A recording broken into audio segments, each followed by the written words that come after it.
సృష్టించాడు. అందులో మొట్టమొదటిది మన జన్మ వెనక ఈ భూమి మీద ఉన్న వ్యక్తులు, ప్రాణులకు ప్రయోజనం. Point number 1. పాయింట్ నెంబర్ 2, ఈ భూమి మీద ఈ జీవితం కొద్ది కాలమే. ఈ జీవితం ఏదో ఒకనాడు ముగుస్తుంది. ముగిసిన తర్వాత టోటల్గా మన లైఫ్ అంతా ముగిసినట్టు కాదు. మనం చనిపోతే మన దేహం మాత్రమే చనిపోతుంది. మన దేహం లోపల జీవాత్మ అంటే ఈ శరీరం లోపల ఉన్నదే అసలు మనం.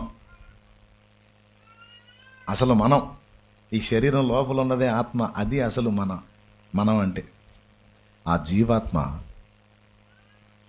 పరదైసుకు చేరుతుంది, అంటే దేవుని దగ్గరికి చేరుద్ది. అంటే ఈ భూమి మీద మనతో పని ఉంది దేవుడికి, సమాజంలో వ్యక్తులకి, జీవులకి మన వల్ల ప్రయోజనం ఉంది. మనం చచ్చాక అసలు పని స్టార్ట్ అయింది.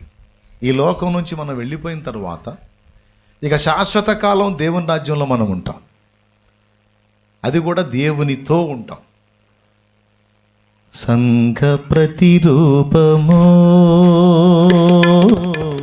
పరమ యెరూషలేము,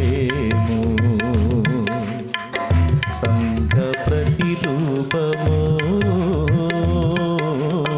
పరమ యెరూషలేము,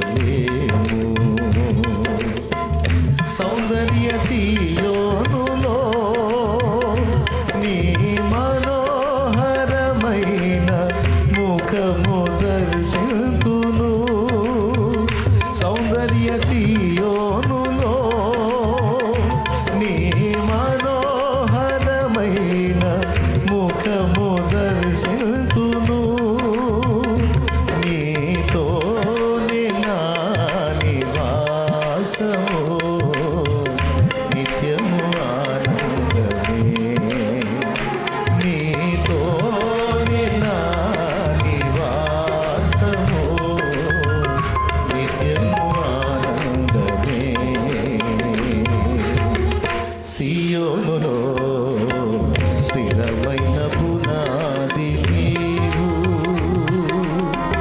సీయోనులో స్థిరమైన పునాది నీవు.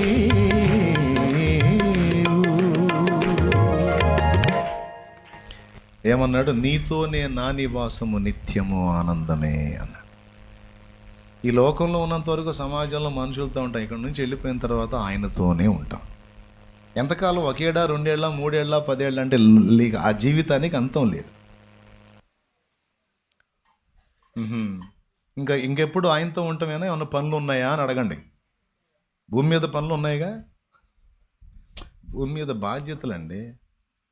మనం అంటాము ఈ బాధ్యతల వల్ల చచ్చిపోతున్నా, ఈ గుంపుని ఈదలేక, ఈ బాధలు పడలేక, సావు కూడా రాక చచ్చిపోతున్నా అంట. ఒక మాట చెప్తాను నేను, ఏమనుకోవద్దు. చాలా విషయాలు మనం ఆలోచించకుండా అనాలోచనగా మాట్లాడతాం, కానీ కొద్దిగా ఆలోచిద్దాం. ఈ భూమి మీద అసలు ఏ బాధ్యతలు నీకు లేకపోతే నీకు ఒక బతుకు నరకంలాగా ఉంటుంది. చాలాసార్లు మనం మాట్లాడి దిమాక్ లేని మాటలే మాట్లాడతాం. ఈ బాధ్యతలు, ఈ బరువులు తట్టుకోలేక సత్తనానంటే అసలు ఏ బాధ్యత లేకుండా బతుకును. ఏ బాధ్యత లేదు, నువ్వెవరి బరువు మోసేది లేదు, నిన్నెవరు పట్టించుకునేది లేదు, నువ్వెవరిని పట్టించుకునేది లేదు, నువ్వు ఒంటి పక్షివి, నువ్వు అంతే, అట్టనే బతుకును. అసలు నువ్వు ఉన్నావు ఒకటి, సచ్చినావు ఒకటి, అర్థమేముంది? అలా బతుకు అర్థమేముంది అసలు? ఏమంటావు? పాయింటా కాదు? మరి లేకపోతే ఈ బాధ్యతలు, ఈ బరువులు, ఈ భారాలు అంతా ఏదలేక సత్తనానింది, ఆ మాట ఏంది అసలు? అది లేకపోతేనే సత్తా అల్లాడి. పాయింటా కాదా? ఏ బరువు లేకుండా జీవితాన్ని ఊహించు ఒక్కసారి. నువ్వు ఎవడి బరువు మోసేది లేదు, నిన్నెవడో పట్టించుకునేది లేదు, నువ్వు ఒంటి పక్షి, అట్లా ఊహించు, బతుకుపో.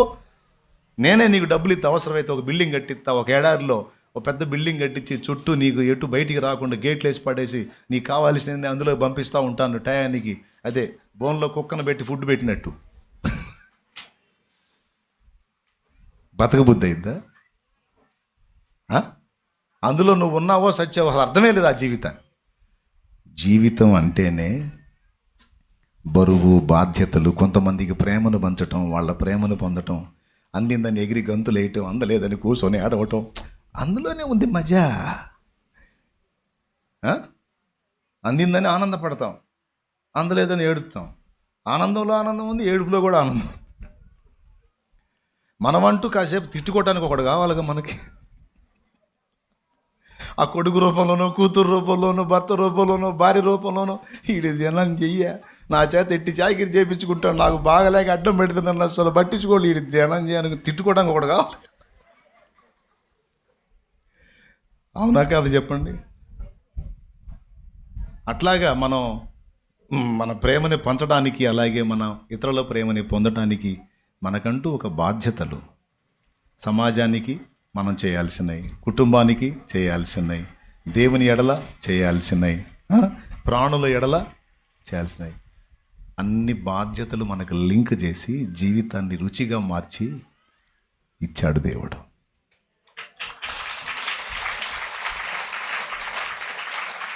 నాకు ఈ బాధ్యతలు ఎప్పుడు పోతాయో, నాకు ఈ బాధ్యతలు ఎప్పుడు పోతాయో అని అన్ని బాధ్యతలు పోతే నువ్వు పోతావు అసలు. ఇప్పుడు కొన్ని పల్లెటూళ్ళలో చూడండి, పాప ముసలోళ్ళు ఉన్న పొలాలు అమ్మి పిల్లల్ని అమెరికా పంపించారు. ఉన్న పొలాలు అమ్మి బిడ్డలు అమెరికా పంపించారు. బిడ్డలు బాగుంటే చాలు, బిడ్డలు బాగుంటే చాలు, బిడ్డలు పచ్చగా కళ్ళకళ్ళాడతారు, లక్షల కోట్లు సంపాదించి బ్రహ్మాండంగా ఉంటే చాలు అనుకుని పంపించారు. వాళ్ళు అడ్రస్ లేకుండా పోయారు, అడుగు పోయారు, అలవాటు పడ్డారు, ఇక్కడికి రావట్లా. ఇంకేముంది అబ్బాయి, అరే ఎట్టుండాయా, డాడీ కొంచెం ఆఫీస్లో ఉన్నా డాడీ, మళ్ళీ మాట్లాడతాను, సాయంత్రం మాట్లాడతాను. కాదురా అమ్మ కొంచెం బాగాలేదయ్యా. బాగాలేదా? అట్లయితే నేను ఫోన్ చేస్తాను, కంపౌండర్ ఫోన్ చేస్తాలే నేను. ఉంటా సరేలేయ్యా. అంతే.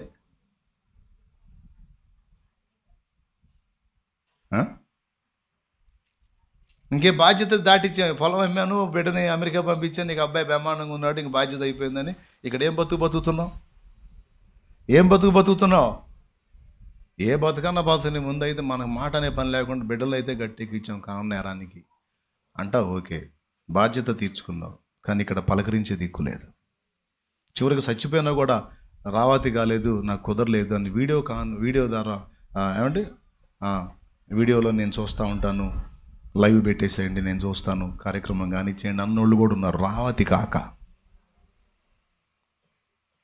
బంధాలు, అనుబంధాలు, ఆప్యాయతలు, అనురాగాలు ఇవన్నీ లేకపోతే ఆ చెట్టుకి మనకి తేడా అయిందండి. నాకు అర్థం కాదు.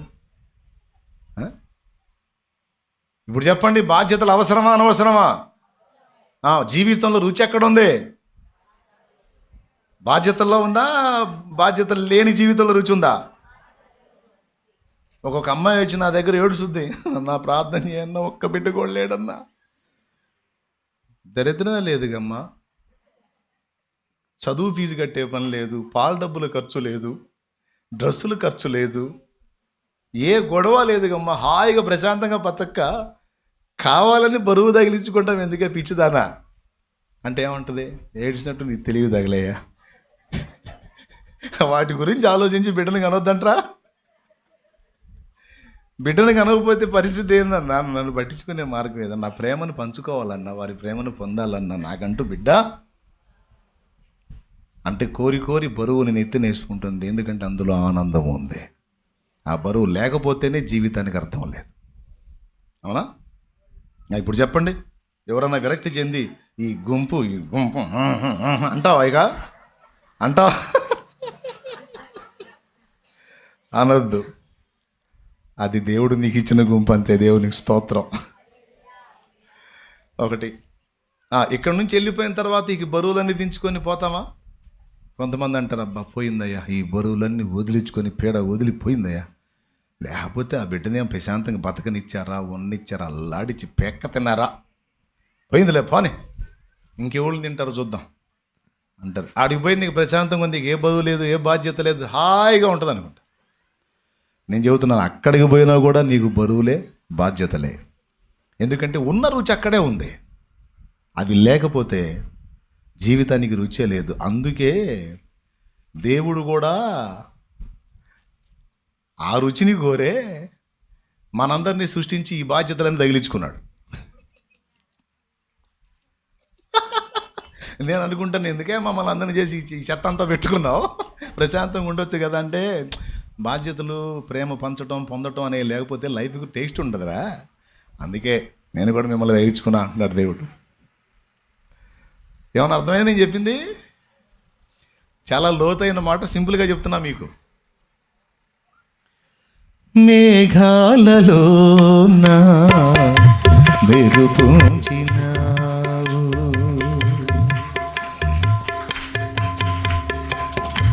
మేఘాలలో నా మెరుపుంచినావు,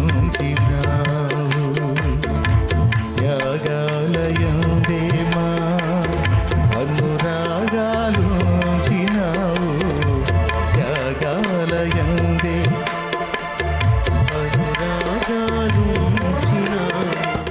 సాగలేని జీవిత సమరములో, సాగలేని జీవిత పయనములో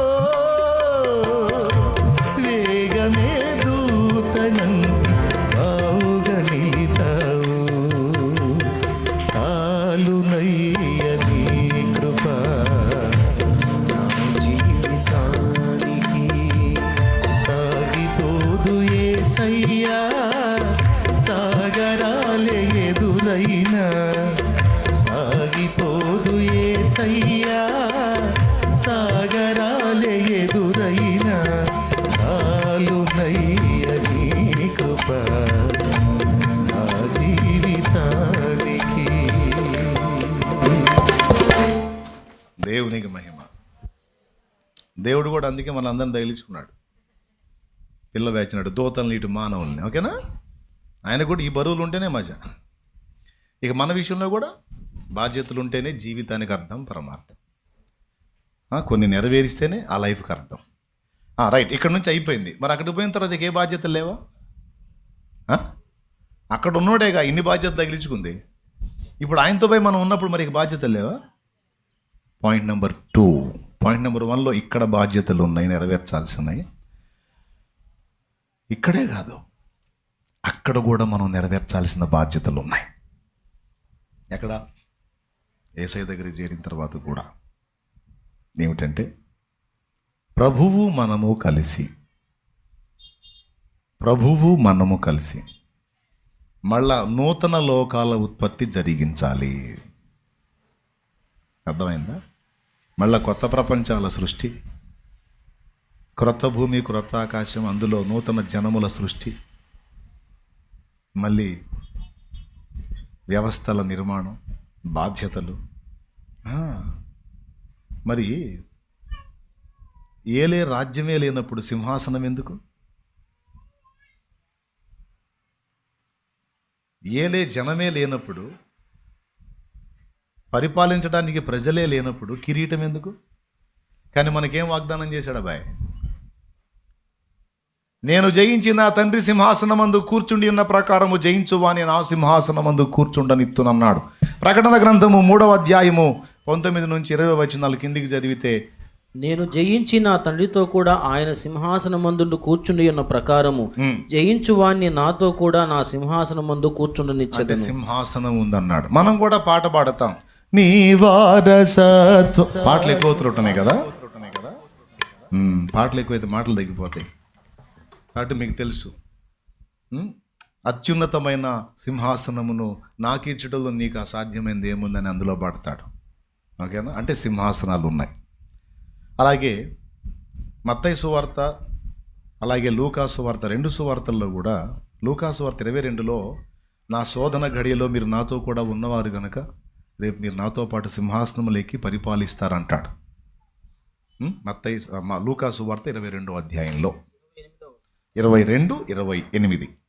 నా శోధనలో నాతో కూడా నిలిచి ఉన్నవారు మీరే కనుక నా తండ్రి నాకు రాజ్యమును నియమించినట్టుగా నా రాజ్యములో నా బల్ల యొద్ద అన్నపానములు పుచ్చుకొని సింహాసనముల మీద కూర్చుండి ఇశ్రాయేలు 12 గోత్రముల వారికి మీరు తీర్పు తీర్చుటకై నేనును మీకు రాజ్యమును నియమించుచున్నాను. అందుకో రాజ్యమును, సింహాసనం, కిరీటం అన్నాడంటే రాజుని చేస్తానని అర్థం అనుకోండి.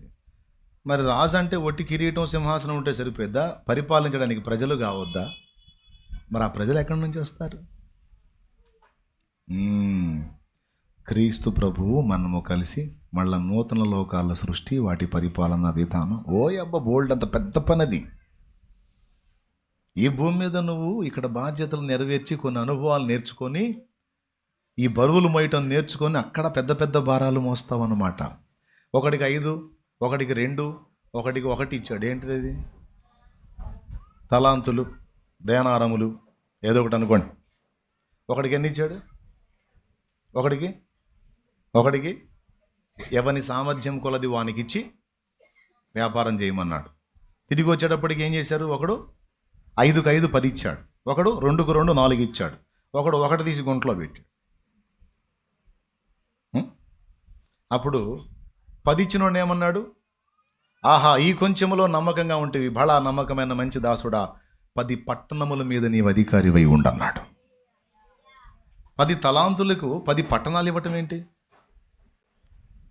అంటే ఈ కొంచెంలో బాధ్యతగా వ్యవహరించి బరువు చక్కగా మోసి నెరవేర్చావు గనుక, ఈ కొంచెంలో నువ్వు అనుభవం గడించి నమ్మకత్వాన్ని చూపించావు గనుక నీకు 10 పట్టణాలు ఇచ్చేస్తానని ఏలమన్నాడు.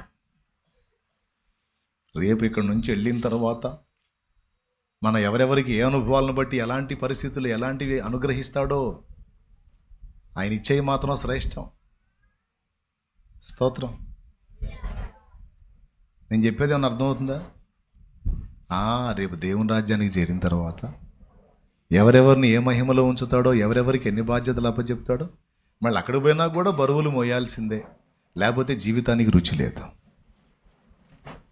కాబట్టి ఇక్కడ బరువులు బాధ్యతలు, అక్కడ కూడా బరువు బాధ్యతలు ఉంటాయి. బాగా వినాలి. నాకు తెలిసి కొంతమందిని రాజులుగా చేస్తాడు, కొంతమందిని వారికి సహకారులుగా చేస్తాడు. అందరికీ ఒకే స్థాయి అయితే ఉండదు. మరి అంతేగా ప్రభు కోసం ప్రాణత్యాగం చేసిన హతసాక్షను ఆదివారం కూడా సరిగా చర్చికి రానోడు ఇద్దరికి ఒకటే బహుమానమా? ప్రభు కోసం జీవితాన్ని సమస్తం దారపోసిన వాడను దశంపాం కూడా నమ్మకంగా దీనివాడు ఇద్దరికి ఒకటే జీతమా? ఏమండి? కాదుగా. ఎవరి త్యాగము కొలది వారు జీతం పుచ్చుకుంటారు, ఎవరి కష్టము కొలది వారు జీతం పుచ్చుకుంటారు. అక్కడ స్థాయి మహిమ నిర్ణయించబడిద్ది. ఆ మహిమ వారికి సుస్థిరం, శాశ్వతం. అందుకు ఇక్కడ బాధ్యతలు నెరవేర్చి ఇక్కడ నుంచి వెళ్ళిన తర్వాత అసలైన బాధ్యతలు అక్కడ నిర్వర్తించడానికి మనం సిద్ధపరచబడుతున్నాం. ఈరోజు మనకు దేవుడు నేర్పుతున్న అనుభవాలు ఇక్కడికి అక్కడికి కూడా. అప్పుల బాధలు ఎట్టుంటాయో నువ్వు అనుభవించబట్టి అప్పులతో అల్లాడుతున్న వాళ్ళను ఓదార్చగలవు. అసలు అప్పులైన అనుభవమే నీకు లేకపోతే అప్పులైన అన్నా అని బాధపడేవాడిని గురించి ఏమంటాను? ఏం అప్పులు, ఎందుకు అవుతాయి అప్పులు? ఊరికి అప్పులు అని పొద్దులు అదే సోప అంటావు. ఎందుకంటే నీకు అనుభవం లేదు. అనుభవం ఉంటే ఆల్రెడీ అప్పులు బాధలు పడి అందులోంచి గట్టెక్కుంటే వాడిని ఓదారుస్తావు, ధైర్యపరుస్తావు, గైడెన్స్ ఇస్తావు, సలహా ఇస్తావు. అవునా? మా అమ్మ ఒకసారి రిక్షా బండితో వాదన వేసుకుంది. రిక్షా బండి మార్కెట్ నుంచి అడ్డోడు మెరక పాపం తొక్కి తీసుకొచ్చి ఇంటికాడ శాంతినగర్లో వదిలి పెడితే 5 రూపాయల దగ్గర వాదన. ఏమో 15 అంటది, వాడు 20 అంటాడు. అమ్మ అంతలా మెరక తొక్కుకుంటా వచ్చా ఏందమ్మా నువ్వు? ఏంది నేను 15 అన్నా 15 అయితే చెట్లకు కాస్తున్నాయి డబ్బులు అంట. వాడితో మీటింగ్ పెట్టి ఆ రిక్షా నిండా సరుకులు ఏం కూర్చుంది పేపర్ల బస్తాలాగా మొత్తం లాక్కొని వచ్చాడు. నేను పోయా, మా అమ్మని అడిగా, అమ్మ ఎప్పుడు రిక్షా తొక్కావే అన్న. తొక్కకపోతే డబ్బులు ఊరకొత్త అయింది. ఎప్పుడన్నా తొక్కాను. నేను ఎందుకు తొక్కుతా అడుగుతా. నువ్వు ఉంటే వీళ్ళు ఇంతే చేస్తారు, నువ్వు అంటాను. అంటే నేను ఇప్పిస్తానని అమ్మాయం.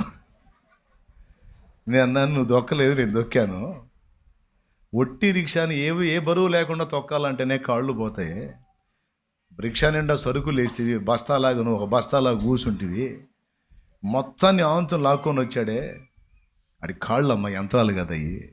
ఎంత కష్టమో తెలుసా? ముఖం మనిషి అంత చెమటలు కక్కుతున్నాడు.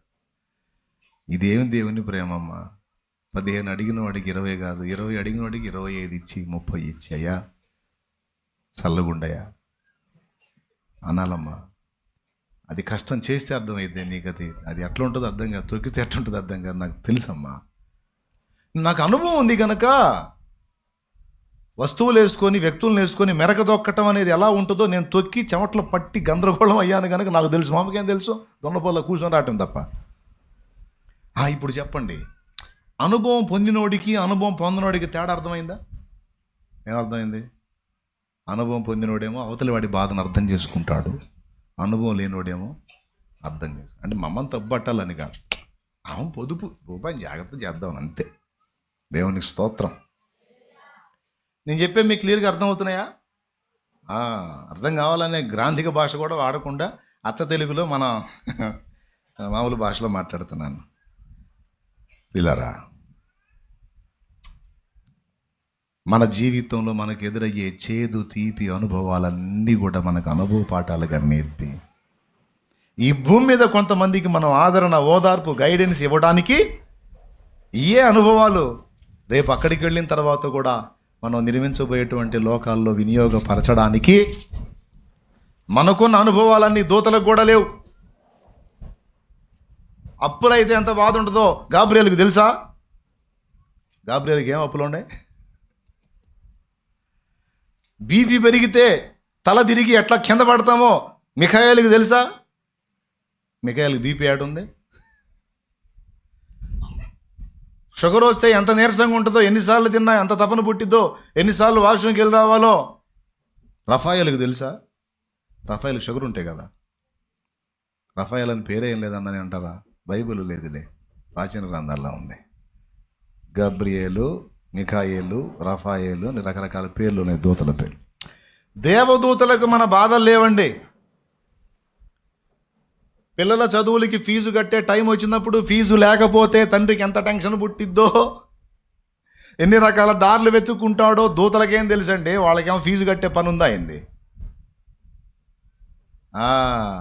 అప్పులు చేసి పొలం వేస్తే పండగ పోగా నష్టం వస్తే ఇచ్చిన వాళ్ళు అడుగుతుంటే ఏం చేయాలో అర్థం కాక గందరగోళం అయ్యే పరిస్థితి మనిషికి తెలుసా? అనుభవం దూతలకు తెలుసా? ఇప్పుడు చెప్పండి, మనకున్న అనుభవాలు అసలు దూతలకు ఉన్నాయా? ఉన్నాయా? కష్టపడి తల్లిదండ్రులు చదివిస్తే చదివి ఉద్యోగ ప్రయత్నం చేసి ఏ ఉద్యోగం రాక అల్లాడిపోతున్నటువంటి ఒక కొడుకు, ఒక యవనస్తుడు పడే బాధ, వాడు పడే గుండె కోత దూతలకు తెలుసా? చెట్టంత ఎదిగి కూడా నానా 100 ఇవ్వు, నానా 1000 ఇవ్వు, నానా 500 ఇవ్వని నాన్న అడగాలంటే మనసు రాక బాధపడుతూ సిగ్గుతూ తల వంచుకొని నాన్న ఒక 1000 రూపాయలు కావాలి నాన్న, పాకెట్ మనీ కానీ అట్లా అడుగుతుంటే సిగ్గుతో ఆ యవనస్తుడు ఎంత ఫీల్ అవుతాడో ఆ బాధ దూతలకు ఉందా? మనై అవన్నీ చెప్పరేందండి. పాపం చేసి దాని ఫలితాన్ని మోస్తూ ఆ పాపం నుంచి విడిపించడానికి ప్రభువు చేసిన త్యాగం, దాని విలువ, ఆయన కృప, దాని విలువ వాళ్ళకి తెలుసా? వాళ్ళకి ఏ పాపం లేదు, వాళ్ళు పరిశుద్ధులు.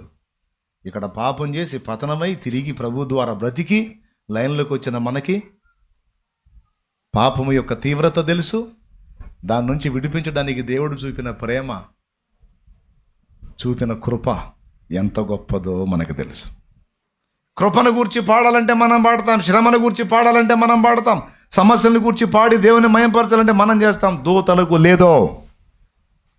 అందుకే ఎఫెసీ పత్రిక 3వ అధ్యాయం 8 నుంచి 11 వచనాల్లో క్రీస్తు యేసునందు దేవుడు చేసిన నిత్య సంకల్పం మాట్లాడాడు. అక్కడ ఏంటో తెలుసా? పరలోకములో దేవుడు మన ప్రభు అయిన క్రీస్తు యేసునందు చేసిన నిత్య సంకల్పము చొప్పున. ఏంటిదా నిత్య సంకల్పం? ఎఫెసీ పత్రిక 3:8 నుంచి 11 వచనాలు చదువుతున్నాడు. పరలోకములో ప్రధానులకును అధికారులకును సంఘము ద్వారా తన యొక్క నానా విధమైన జ్ఞానము ఇప్పుడు తెలియబడవలెనని ఉద్దేశించి. సంఘం ఎక్కడిది ఒకసారి చెప్పండి. సంఘం ఎక్కడిది? భూమి మీద పరలోకందా? అందరూ చెప్పండి. సంఘం అంటే మనం భూమి మీద ఉన్నాం, పరలోకంలో ఉన్నాం. రైట్. అక్కడేమన్నా పరలోకములో ప్రధానులకు అధికారులకు అన్నాడు. ఈ ప్రధానులు అధికారులు అనేవాళ్ళు భూమి మీద వాళ్ళ, పరలోకంలో వాళ్ళ? రైట్. పరలోకంలో వాళ్ళు మనకు జ్ఞానం చెప్పాలా, మనం వాళ్ళకి చెప్పాలా? అది కూడా దేవుని జ్ఞానం.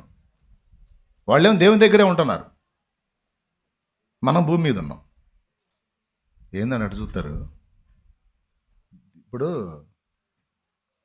నాతో ఈ అబ్బాయి ఎప్పుడు ఉంటాడు, మీరు ఎప్పుడో ఒకసారి నాకు కనపడతారు. నన్ను కూర్చున్న ఆ జ్ఞానం ఆ అబ్బాయి తెలిసిదా మీకు తెలిసిద్దా? మరి మీరు ఆ అబ్బాయి చెప్పటం ఏంది హాస్యం కాకపోతే? ఇప్పుడు చెప్పండి, దూతలు ఎక్కడోళ్ళు? ఆయన దగ్గర ఉంటారు. మనుషులు కానీ ఆశ్చర్యం చెప్పనా, దేవుడి వ్యక్తిత్వం, ప్రేమ, కృప, త్యాగం, సమర్పణ, తగ్గింపు, దీనత్వం, ఇవన్నీ దూతలకు దేవుని యొక్క నానావిధ జ్ఞానం మనం చెప్పాలట. వాళ్ళు ఉండటమైతే ఆడున్నారు కానీ వాళ్ళు పరిశుద్ధులు. వాళ్ళకు పాపం యొక్క తీవ్రత తెలియదు, దాని శాపం ఎంత జటిలమైందో తెలియదు, కష్టాలు, బాధలు, శ్రమలు, శోధనలు, దాన్ని తప్పించుకోవడానికి మనిషి పడే పాటలు ఇవేవి దూతలకు తెలియదు. కానీ ఇప్పుడు ఎవరు చెప్పాలి వాళ్ళకి? బ్రదర్ నువ్వేందో కృప అంటున్నావు కదా, దేవుని కృప అంటున్నావు కదా, అసలు కృప అనేది దేనికి బ్రదర్ అంటాడు దూత. ఎందుకంటే వాడు పరిశుద్ధుడు. దూత అనేవాడు పరిశుద్ధుడు, వాడికి పాపం లేదు. మరి కృప అర్థమైద్దా? దూతకు అర్థమైద్దా? మనకు అర్థమైంది. ఎందుకు? మనం తేడా, మనం పాపులం. లెక్క ప్రకారం మనల్ని తన్ని పచ్చడి చేయాలి. చేయకుండా ఆ శిక్ష తన మీద వేసుకొని ఆయన రక్తంతో మనకు ప్రాయశ్చిత్తం చేసి, చెడిపోయిన వాళ్ళమైనా సరే మన భారమంతా నెత్తినేసుకొని మోసి కృపతో మనల్ని తప్పించాడు. చూడు, ఎరుగని రీతిగా నన్ను దర్శించే నీ కృప, ఎరుగని రీతిగా నన్ను దర్శించే నీ కృప, ఇంతవరకు కాచెనే ఇంత నుండి నీ కృప, అంతము వరకు నడిపించునే అంతేలేని నీ కృప, అంతము వరకు నడిపించునే అంతేలేని నీ కృప, కృప కృప కృప యేసుని కృప. Praise the lord. నా తల వెంట్రుకలన్నీ పాటలు పాడారు భక్తులు కృప మీద. దూతలకు అసలు కృప అర్థమైందా? ఎట్లా అర్థమైద్ది? వాళ్ళు పాపం చేసి ఆ పాపం యొక్క శిక్షను అనుభవించి దాని నుంచి దేవుని ద్వారా తప్పించబడి పాపిష్ఠులమైన మనకు దేవుడు చూపిన కృప మనకు అర్థమైద్ది. ఉరిశిక్ష పడ్డోడికి అర్థమైద్ది ఎంత టెన్షన్ ఉంటుందో. ఆ లోపల కూర్చొని ఆ డేట్ దగ్గరికి వచ్చే కొద్దీ ఎంత టెన్షన్ ఉంటుందో ఉరిశిక్ష పడ్డోడికి అర్థమైంది. అవునా? తప్పు చేశాడు, శిక్ష పడింది, ఎంత ప్రెజర్ అవుతాడో వాడికి తెలుసు. తీరా రేపు ఉర్యానంగా ఈరోజు క్షమ వచ్చింది, అతన్ని విడుదల చేయమన్నారంటే ఎంత హాయిగా ఉంటుందో, ఎంత ఆనందంగా ఉంటుందో, ఎంత రిలీఫ్గా ఉంటుందో వాడికి ప్రాక్టికల్గా తెలుసు కాబట్టి వాడికి అర్థమైద్ది. నీకు నాకు అర్థమైద్దా? అట్లాగా ఈ భూమి మీద మానవ జాతి పాపం, దాని దుష్ఫలితాలు, దాని నుంచి విడిపించడానికి ప్రభు చేసిన త్యాగం, ఇదంతా మనం అనుభవించాం కాబట్టి కృపయే నాకు ప్రాకారము గల ఆశ్రయపురమాయను, నీ కృప వీడి క్షణమైన నేనెలా మనగలను, కృపయే నాకు ప్రాకారము గల ఆశ్రయపురమాయను, నీ కృప వీడి క్షణమైన నేనెలా మనగలను, నా జీవితాన కురిసెనే నీ కృపామృతం, నా జీవకు మధురాతి మధురం నీ నామగానామృతం. మనం పాడినట్టు కోటాను కోట్ల దూతల ప్రపంచాల్లో ఏ దూతలు కూడా కృపను గూర్చి పాడలేరు. కృప మనకు అర్థమైనట్టు ఏ దూతలకు కూడా అర్థం కాదు.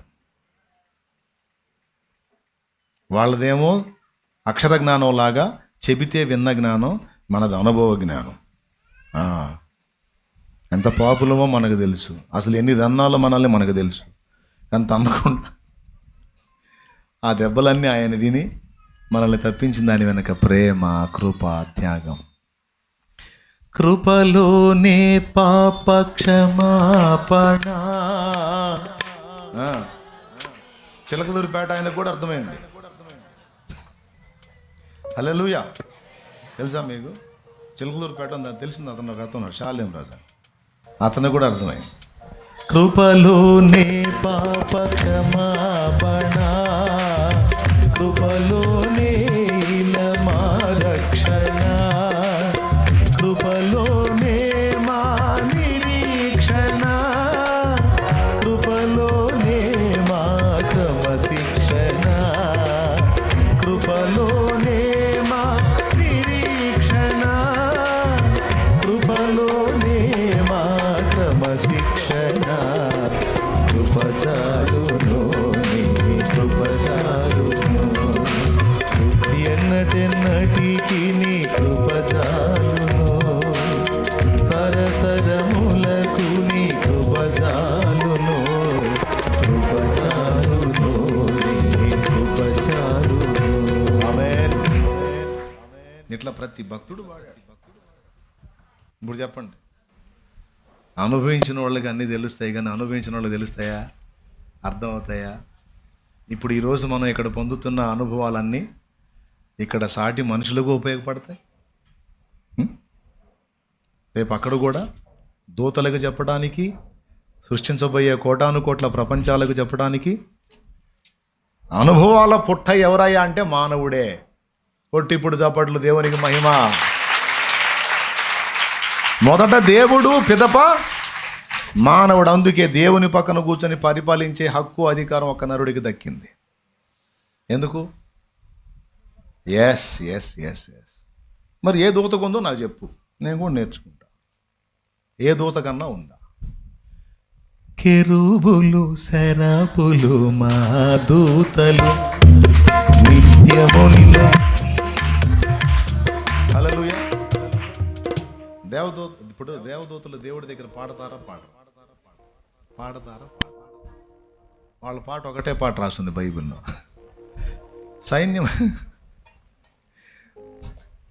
భూత భవిష్యత్తు వర్తమాన కాలములలో ఉండువాడు, సైన్యములకు అధిపతి యెహోవా పరిశుద్ధుడు, పరిశుద్ధుడు, పరిశుద్ధుడు, పరిశుద్ధుడు, పరిశుద్ధుడు, పరిశుద్ధుడు. ఒకటే పాట, ఇంక వేరే పాటలు రాయలా. సర్వోన్నతమైన స్థలంలో దేవునికి మహిమ, భూమి మీద దానికి ఇష్టమైన మనుషులు సమాధానం. ఇట్లాంటి ఒకటి పాటలే ఉన్నాయి. అవునా? ఇప్పుడు వాళ్ళు బాగా పాడతారు, మనం బాగా పాడతాం. అసలు మనం పాడితే మనకే భయం పుట్టింది ఒక్కోసారి. అవునా కాదు? చాలాసార్లు బాత్రూంలో పాడుకొని మనమే దడుచుకొని వద్దులే అనుకొని మానుకున్నాం కదా. ఓకే, మనం పాడితే మనకే భయంగా ఉంటుంది కదా. దూతలు అసలు గానం మామూలుగా ఉంటుంది దూతల జ్ఞానం. కానీ దూతలు అంతసేటు పాడినా అంతగా పట్టించుకొని దేవుడు భూమి మీద నువ్వు నీకే నచ్చని గొంతేసుకొని అది ఎంత దరిద్రంగా ఉన్నా సరే, ఏసయ్యా ఏసయ్యా అని ఎలిగెత్తి నువ్వు పాడే ఆ పాట నీకు వినడానికి ఇష్టం లేకపోయినా, నీ చుట్టూన్న వాళ్ళు వినడానికి ఇష్టం లేకపోయినా, నువ్వు ఏసయ్యా అని పాట మొదలు పెడితే ఆయన చెవి ఆలకిస్తాడు.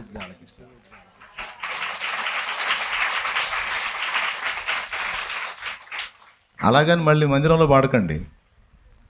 మా నాన్న చెప్పాడుగా నేను పాడతా అని మళ్ళీ అట్టగా తీసుకోవాకండి. జనం వినలేరు, ఆయన వింటాడు. అది పాయింట్. దేవునికి స్తోత్రం కలిగి ఉన్నగా చక్కని స్వరములతో ఉంటే పాడమన్నాడు, లేకపోతే నువ్వు పాడుకో సింగిల్గా, దేవుడు వింటాడు. జనాన్ని ఎందుకు హింసించడం? అవునా? కాబట్టి నేను చెప్తున్నాను ఏంటంటే, మన గాత్రం మనకే నచ్చదు, కానీ ఆ గాత్రం నుండి మనం చేసే స్తోత్రం అక్కడి నుండి చెవొగ్గింటానికి ఇష్టపడతాడంట.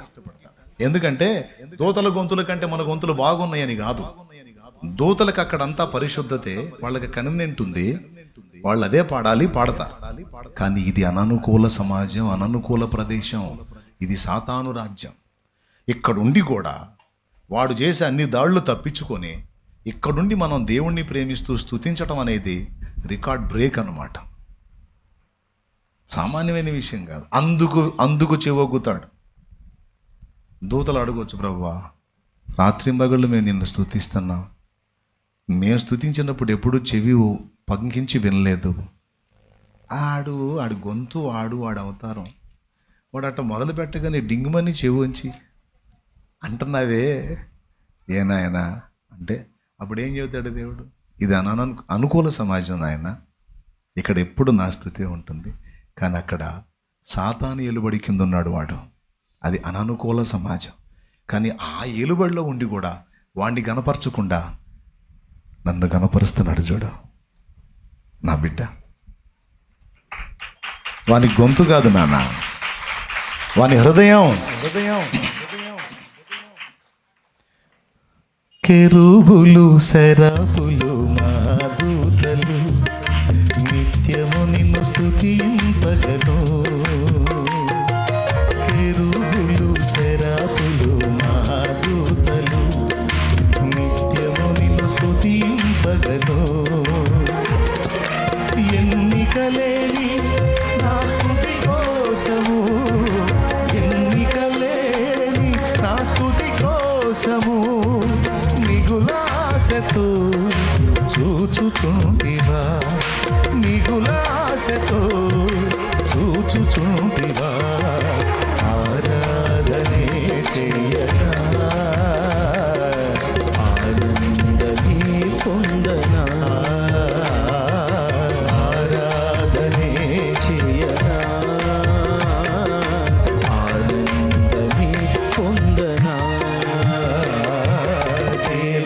నా దేవుడవు నీవేనని, నామది నేనే రారాజువు నీవేనని. దేవా నా దేవుడవు నీవేనని, రారాజువు నీవేనని. దేవునికి మహిమ. బా, నాకే ఇంత బాగుంది మీరు పాడుతుంటే. ఇక మనం పాట ఎత్తుకున్నామంటే ఇక దేవుడే వింటున్నప్పుడు దూతలు కూడా వినాల్సిందేగా. చూడవా మరి ఎంత విలువైనోడివో నువ్వు, ఎంత విలువైన దానివో చూడవమ్మా. నేనెందుకు నా బతికేందుకు అంటుంటివి. ఎంత చరిత్ర ఉందో చూడు ఇక మన వెనక, మన అనుభవాలు ఎంత కీలకమో చూడు. అబద్ధాలు ఆడుకుని చెప్పు, నిజంగా అర్థమవుతుందో అర్థం కావట్లేదు. నిజమేనా? అర్థం కాకపోయినా అర్థమైనట్టుగా అట్ట వింటున్నారా? అట్టేం లేదుగా, నిజంగా అర్థమయ్యే వింటున్నారుగా. చేతికి ఎత్తండి, ఎంతమందికి అర్థమవుతుందో. కూటం అయిపోయేటప్పుడు అవుతున్నారు. ఇంకా ఏమండి చేసేదేముంది, కానీ కూర్చోండి తొందరగా కూర్చోండి. వచ్చింది ఆలస్యం. మళ్ళా చాలామంది అనుకోవట్లా ఇంత తొందరగా అయిపోయింది. దాదాపు అయిపోతుంది. 2 విషయాలు చెప్పాను నేను. నన్ను సేవించేవాడు నన్ను అనుసరించాలన్నాడు, అనుసరించేవాడే నన్ను సేవిస్తాడు. అనుసరించాలంటే ముందు అసలు ఆయన ఏందో తెలుసుకోవాలి కదా, తెలుసుకుంటేనే అనుసరించగలం. ఆ తెలుసుకునే దానిలో మొట్టమొదటిది తన జన్మ యొక్క ఉద్దేశం యేసయ్య ఎరుగున్నాడు. మనం కూడా మన బ్రతుకుల ఉద్దేశం ఎరిగి ఉండాలి అని మొదలుపెట్టి ఇంతసేపు స్టాండ్ వేసాయడా. జన్మ ఉద్దేశం తెలుసుకోవాలి అని, అసలు మనల్ని ఎందుకు చేశాడు, మన ద్వారా భూమి మీద ఉన్న పని ఏంది, రేపు మనం అక్కడికి పోయిన తర్వాత మనం చేసే పని ఏంది. అవునా? ఇక్కడికైనా అక్కడికైనా మన బాధ్యతలు నెరవేర్చడానికి మనకు అవసరమైన అనుభవ పాఠాలు మనకు దేవుడు నేర్పుకొని ఆ అనుభవాల్ని ఇక్కడ ఇతరులను ఓదార్చడానికి, ధైర్యపరచడానికి, ప్రోత్సహించడానికి వాడుతున్నాడు. రేపు అక్కడ కూడా వాడతాడు. అవునా? నీకు అనుభవం ఉంటేనే అవతలాడు చెప్పగలుగుతా, లేదా చెప్పగలుగుతా? చెప్పలేవు, జాగ్రత్త చేయలేవు, కృంగినోడిని లేవనెత్తలేవు. ఇవన్నీ కావాలంటే ముందు మనకు అనుభవాలు కావాలి. అసలు మన జీవిత పరమార్థం అంతా అనుభవ పాఠంతోనే ముడిపడి ఉంది. ఓకేనా? భూమి మీద మన అవసరం ఉందన్నాను.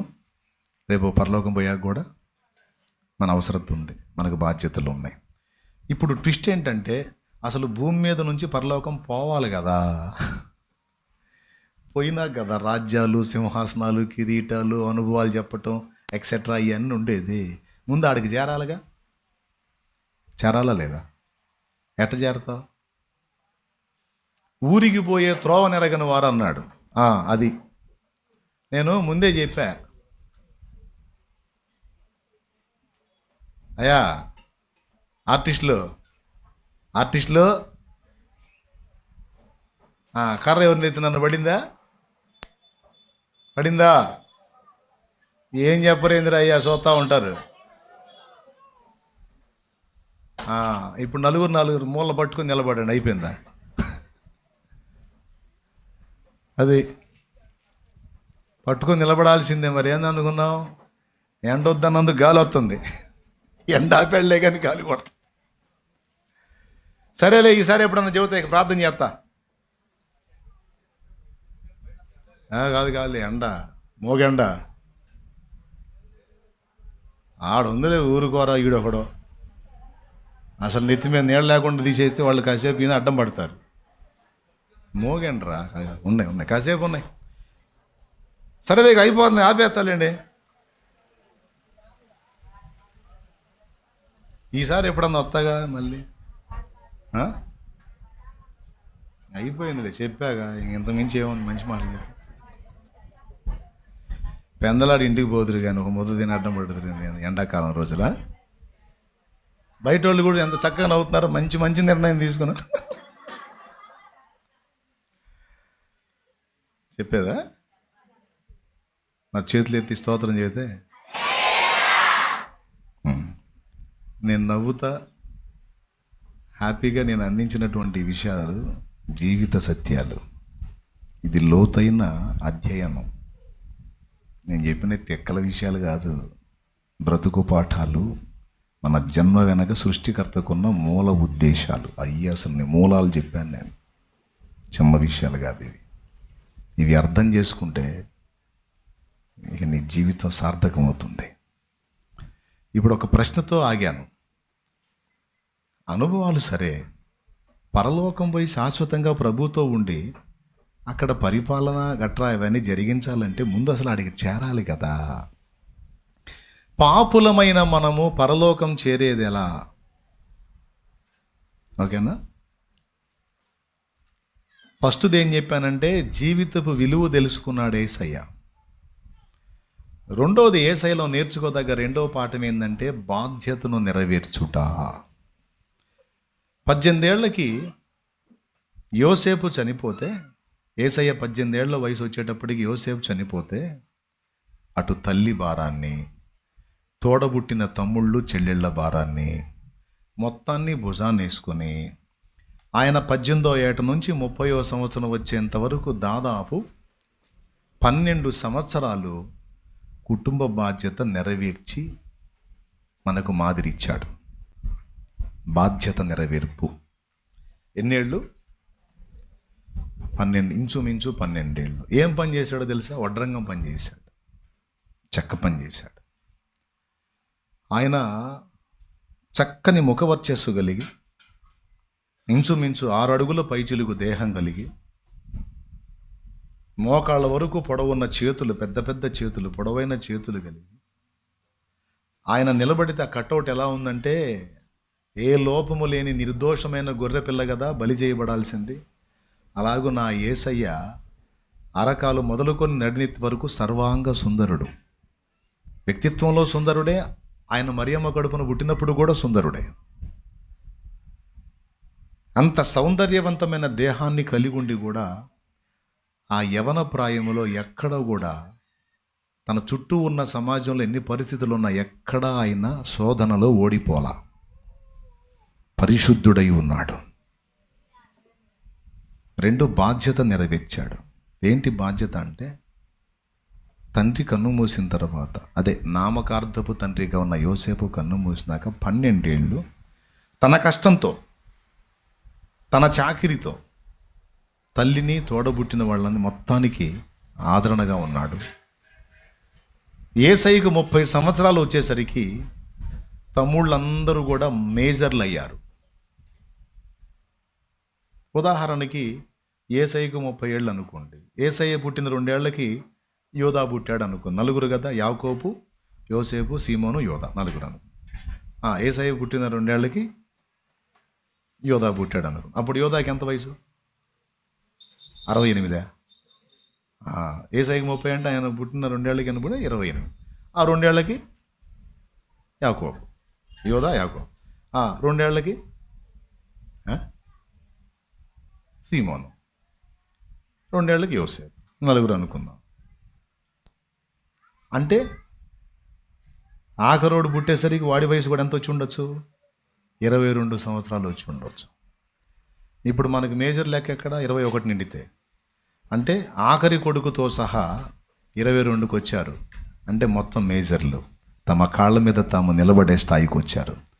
అప్పుడు వాళ్ళిక తల్లిని చూసుకుంటారు, తోడబుట్టిన చెల్లెళ్ళని చూసుకుంటారు, ఇక మిగిలిన వాళ్ళు లాగుతారు. కాబట్టి వాళ్ళకి రెక్కలు వచ్చిందాకా కుటుంబ బాధ్యత నెరవేర్చాడమ్మా.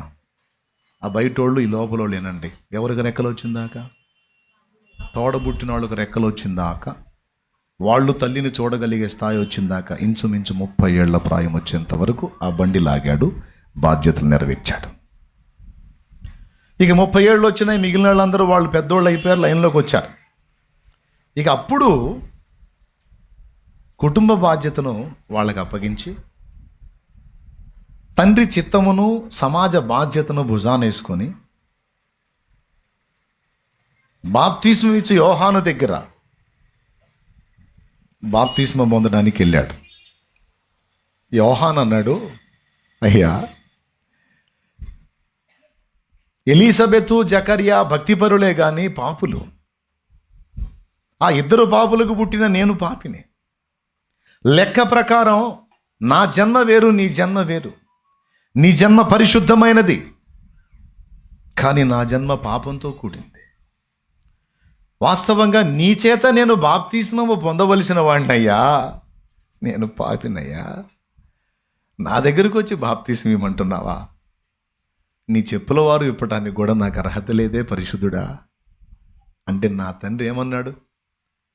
యోహాను, నీతి యావత్తు ఇలాగు చేయుట మనకి తగి ఉన్నది, ఇప్పటికి ఇలాగూ కానిమ్ము. అంటే విశ్వసించబోయే వాళ్ళందరికీ నేను మాదిరి. నేను ఈ స్టెప్ తీసుకుంటే నా తర్వాత నా బిడ్డలందరూ కూడా బాప్తిస్మం పొందుతారు. పొందమని చెప్పే నేనే పొందకపోతే ఎట్లా? నేను పొందుతున్నాను. మనిషిగా ఉన్నాను గనుక, మనిషిగా వచ్చాను గనుక, మనుషులుగా నేను మాదిరి గనుక ఇది తప్పనిసరి అని అనేకులకు మాదిరి కొరకు, నీతి యావత్తు కొరకు నా ప్రభువే బాప్తిస్మం పొందాడు. యోహాను ఒప్పుకున్నాడు, నేను నీకు బాప్తిస్మం ఇవ్వటం కాదయ్యా, నేను పాపిని, నువ్వు నాకు ఇవ్వాలి. నీ పాదాలకు ఉన్న చెప్పుల వారు విప్పడానికి కూడా నాకు అర్హత లేదయ్యా. అంటే నీ కాలికున్న చెప్పును టచ్ చేసేంత కూడా నాకు లేదన్నాడు. కానీ ప్రభు బాప్తిస్మం పొంది మాదిరి ఇచ్చాడు. బాప్తిస్మం పొందినాక ఇక ఇప్పుడు ఎవరి బాధ్యత భోజనాన్ని వేసుకున్నాడు? ఇంతవరకు ఫ్యామిలీ, ఇక ఇప్పుడు సమాజ బాధ్యత, ప్రపంచ బాధ్యత వేసుకున్నాడా? అందులో కూడా ఫస్ట్ దేవుని ప్రజగా గుర్తింపబడిన ఇశ్రాయేలుకు ముందు ప్రకటించాడు. సిలువలో ప్రాణం పెట్టేంత వరకు ఇశ్రాయేలుకే ప్రకటించడం జరిగింది.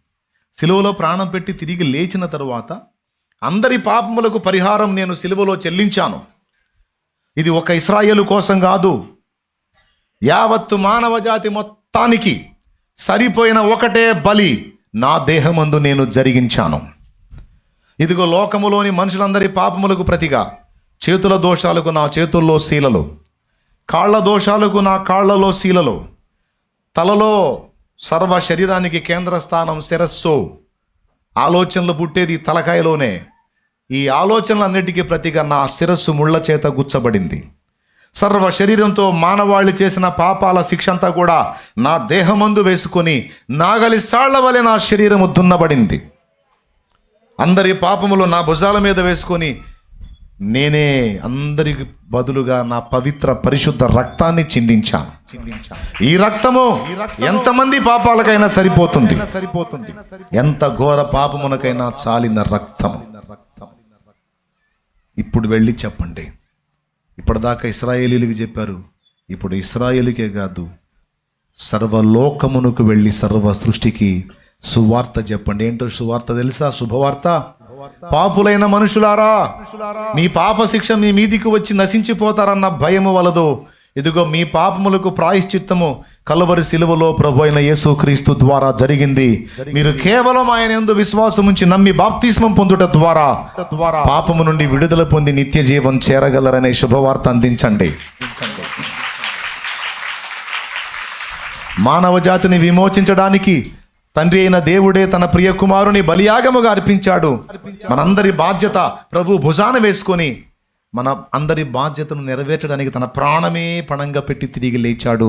అలా లేచిన దేవుడు ఒకే ఒక్కడు ప్రభు అయిన మానవుల రక్షింపను దేవుండు తన కుమారుని పంపెను. మానవుల రక్షింపను దేవుండు కుమారుని పంపెను. మన శరీరము దాల్చెను ఆ ప్రభువు మన పాపముకు దూరుడే. మన శరీరము దాల్చెను ఆ ప్రభువు మన పాపముకు దూరుడే.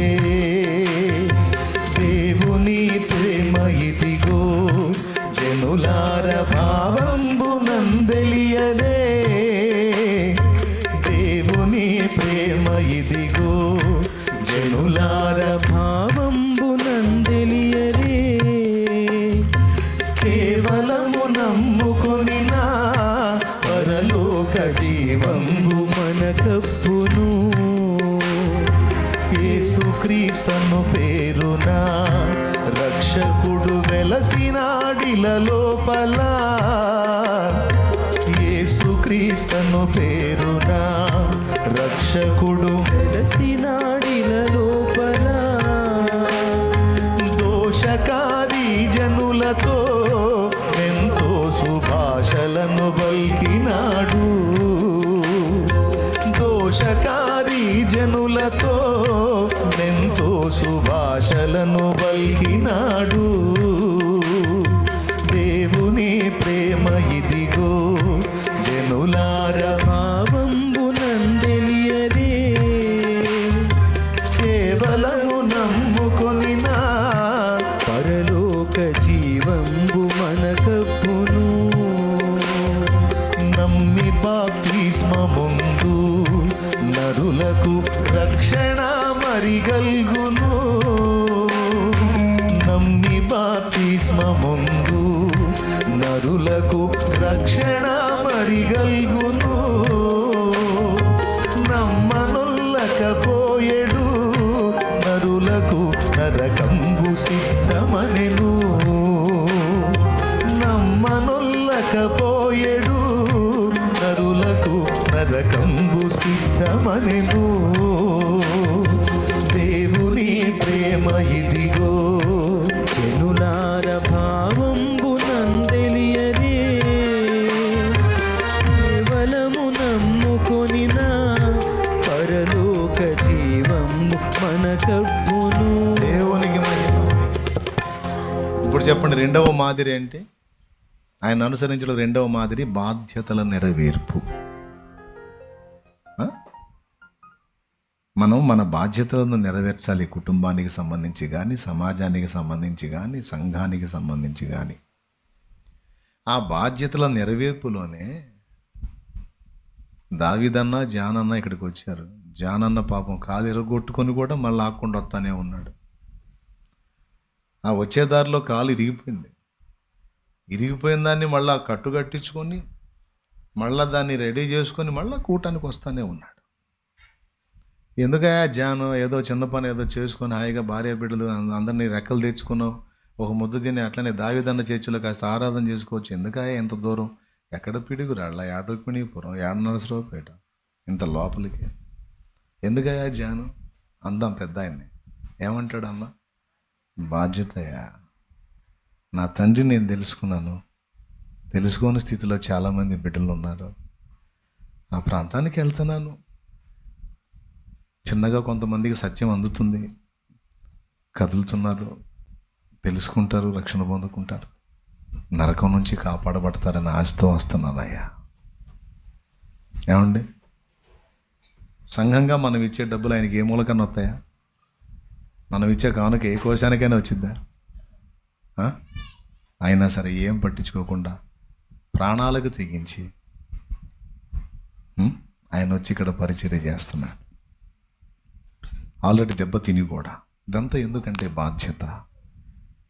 అటు కుటుంబ బాధ్యత నెరవేరుస్తూ ఇటు సమాజంలో నా ప్రభు ప్రేమని ప్రకటించాలి.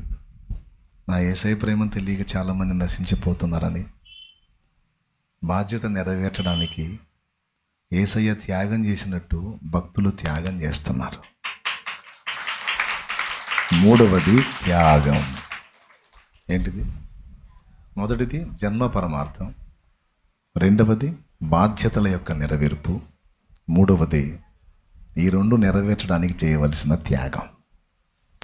కుటుంబానికి రెక్కలు తేవాలన్నా త్యాగం చేయాల్సిందే తమ్ముడు. ఏమంటావు? పెద్దగా చెప్పండి, స్తోత్రం చెప్పండి. కుటుంబానికి రెక్కలు తేవాలన్నా త్యాగం చేయాలా లేదా? మంచి గుడ్డలు కొడుకు కుట్టించి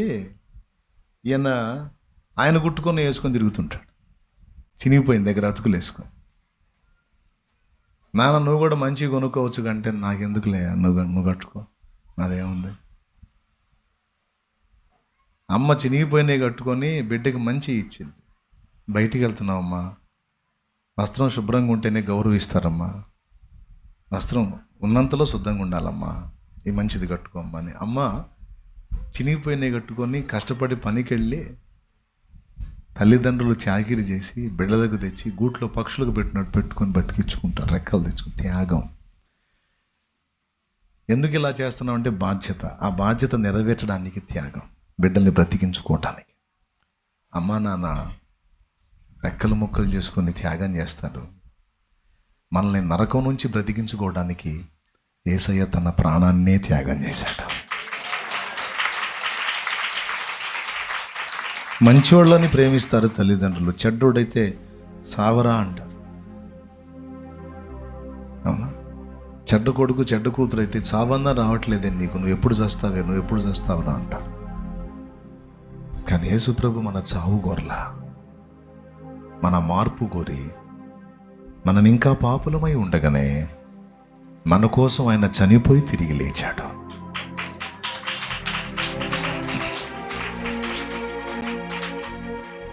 ఏమంటారు? అందుకు పై మాటల్లో చెప్పాడు, గోధుమ గింజ భూమిలో పడి చావకుండా నీడలు అది ఒంటిగానే ఉండును, చచ్చిన నీడలు అది విస్తారంగా ఫలించునని. విస్తారమైన ఫలం రావాలంటే ఖచ్చితంగా గింజ భూమిలో పడి చచ్చిపోవాలి. మరణపు అనుభవాన్ని రుచి చూస్తేనే ఫలింపు ఉంటుంది నాయనా అని నన్ను వెంబడించగోరేవాడు నన్ను అనుసరించాలి అన్నాడు. ఆ విస్తారమైనటువంటి ఆత్మల రక్షణ కోసం యేసయ్య చనిపోయి తిరిగి లేచి తన ప్రాణాన్నే పణంగా పెట్టినట్టు అంతటి త్యాగానికి, అంతటి సిద్ధపాటుకు మనం కూడా సిద్ధమై సాటి వారిని రక్షించాలి అని చెప్పకనే చెప్పాడు స్పష్టంగా. మూడవది త్యాగం. అమ్మ కుటుంబాన్ని ఒడ్డుకు తేవాలి, సమాజాన్ని ఒడ్డుకు తేవాలి. అందుకే మనం పుట్టాం. నా మట్టుకు నేను రక్షింపబడ్డాను, నా ఇల్లు రక్షించబడిందని ఆగకూడదమ్మా. అలా షాలెమన్న ఆగితే, దావీదన్న ఆగితే, జాన్ అన్న ఆగితే కుదరదు కదా. మరి నాకు సువార్త చెప్పిన వాళ్ళు ఆగితే, వాళ్లకు సువార్త చెప్పినటువంటి భక్తులు వాళ్ళు ఆగితే, ఒకసారి ఆలోచించండి. ప్రారంభం నుంచి యేసయ్య మాదిరిని తీసుకొని భక్తులు త్యాగాలు చేస్తూ వాళ్ళ జీవితాలని బలిదానం చేస్తూ బలిపీఠాల మీద ఎక్కించి సమాజానికి సువార్త మోసుకొచ్చారు, వారి రక్తంతో, వారి కన్నీళ్లతో. ఎందుకు? యేసుక్రీస్తును గూర్చిన సత్య సువార్త, మానవాళి పాప పరిహారార్థమై ఆయన చేసిన బలిదానాన్ని గురించి సమాజానికి తీసుకెళ్తే విన్నవాళ్ళు అందరూ కాకపోయినా కొందరైనా విని మారు మనసు పొందితే, రక్షణ బాప్తిసం పొందితే, వాళ్ళన్నా నరకం తప్పించుకొని పరలోకం వస్తారన్న ఆశతో వాళ్ళ ఊళ్ళు, ప్రాంతాలు, కుటుంబాలు మొత్తం త్యాగం చేసి ఇక్కడ ఆహుతైపోయారు. ఒరిస్సాలో అతి కిరాతకంగా తను తన ఇద్దరు బిడ్డల్ని కారులోనే పెట్టి కాల్ చేశారు గ్రాహం స్టెయిన్స్ అనే దైవజనాన్ని. ఆస్ట్రేలియాలో ఆస్తిపరుడు ఆయన, ధనికుడు. హాయిగా బ్రతకొచ్చు, జీవితాన్ని ఎంజాయ్ చేయొచ్చు. కానీ భారతదేశంలో కొన్ని ప్రాంతాలకు సువార్త అందలేదు. కొన్ని చోట్ల ఆత్మలు నశించిపోతాయి అని ఒరిస్సా ప్రాంతానికి వచ్చి అక్కడ కుష్ఠరోగులకు సేవ చేస్తూ, కుష్ఠరోగుల్ని ముట్టడానికే ఇష్టపడని మనుషుల సమాజం మనదే. అలాంటిది కుష్ఠరోగుల దగ్గరికి వెళ్ళి వాళ్ళ గాయాలు కడిగి కట్లు కట్టి వాళ్ళకు క్రీస్తు ప్రేమని క్రియలో చూపించిన భక్తుడు గ్రాహం స్టెయిన్స్. తన డబ్బుని, తన కష్టాన్ని మొత్తాన్ని ధారపోసి త్యాగం చేసి ఇండియాకు వస్తే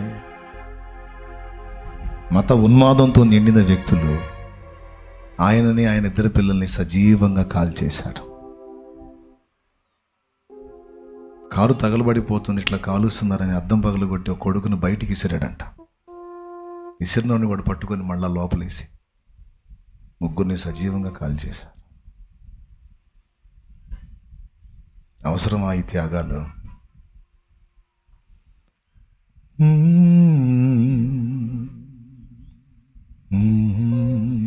ఈ త్యాగాలు అవసరం? త్యాగాలయందే మా అనురాగాలుంచినావు. మా కోసం నువ్వు సిలువలో ప్రాణం పెట్టావు. నీ కోసం నేను కూడా చచ్చిపోతా యేసయ్య. ఆత్మరక్షణ కోసం నేను కూడా చచ్చిపోతా యేసయ్య. నువ్వు నా కోసం ప్రాణం పెట్టావు, నేను కూడా నా సాటి వారి కోసం అవసరమైతే ప్రాణం పెడతా. అవకా జాతి మనుషుల మధ్యలో నీకు జిమ్ ఎలియాడ్ బృందం వెళ్ళారు. కొన్ని నెలలు అడవిలో వస్త్రాలు కూడా కట్టుకోవటం తెలియని అవుకా జాతి మనుషులు భయంకరులు. ఎవరిని రానిరు, ఎవరు వచ్చినా చంపేస్తారు. బాణాలతో, ఈటలతో పొడిచి చంపుతారు. కొన్ని నెలలు ఈ జిమ్ ఎలియాట్ అనే ఆయనతో పాటు ఇంకో నలుగురు మొత్తం వాళ్ళ ఫ్యామిలీస్తో సహా ఈక్వేడార్ ప్రాంతానికి వచ్చి ఆ ఈక్వేడార్ అరణ్యంలో, అడవిలో ఆ జాతి మనుషుల దగ్గరికి వెళ్ళడానికి డైరెక్ట్గా వెళ్తే చంపేస్తారు గనక, వెళ్ళకపోతే వాళ్ళు అక్కడే నశిస్తారు గనక వాళ్ళకి నాగరికత నేర్పాలి, వాళ్ళకి క్రీస్తును పరిచయం చేయాలి, వాళ్ళని రక్షించాలి, వాళ్ళ ఆత్మలని ఆలోచించి జిమ్ ఎలియాట్ అనేటువంటి దైవజనుడు సిద్ధపడతాడు. వాళ్ళ సొంత డబ్బులు పెట్టుకొని వాళ్ళ కష్టార్జితాన్ని తీసుకెళ్ళి ఆ ప్రజలకు ఇష్టమైన వస్తువులన్నీ తీసుకెళ్ళి కొన్ని నెలలు కష్టపడతారు. తర్వాత వాళ్ళ మధ్యలోకి వెళ్తే అన్ని రోజులు వాళ్ళు ఇచ్చినవి తిని వాళ్ళ మధ్యలోనికి వెళ్తే వాళ్ళ మీద వీళ్ళు దాడి చేస్తారు అక్కడ ప్రజలు. ఆ రోజు వెళ్ళేటప్పుడు భార్య బిడ్డకి చెప్తాడు జిమ్ ఎలియాట్. భార్యతో అంటాడు, ఇన్నాళ్ళు మేము వాళ్ళకి పైన ఎగురుతూ వాళ్ళకి ఇష్ట వస్తువులు అందించాం, ఇప్పుడు అలవాటయ్యారు. మా వాహనం సౌండ్ వినగానే బయటకు వచ్చి మేము ఇచ్చే వాటి కోసం చూస్తున్నారు.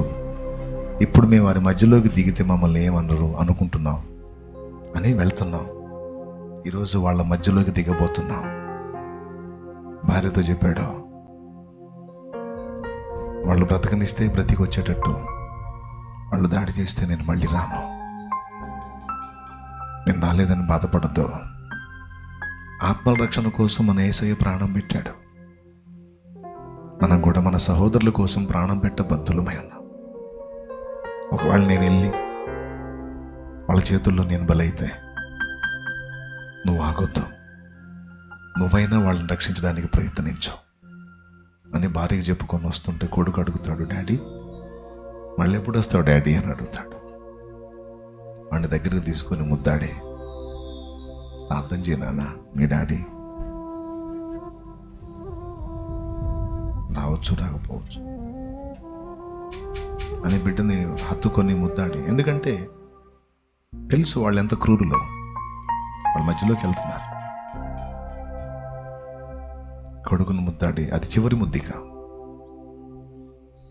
కుటుంబాలకు అలా చెప్పుకొనే అక్కడ నశించిపోతున్న ఆత్మల కోసం వెళ్ళారు. వాళ్ళు దిగారు.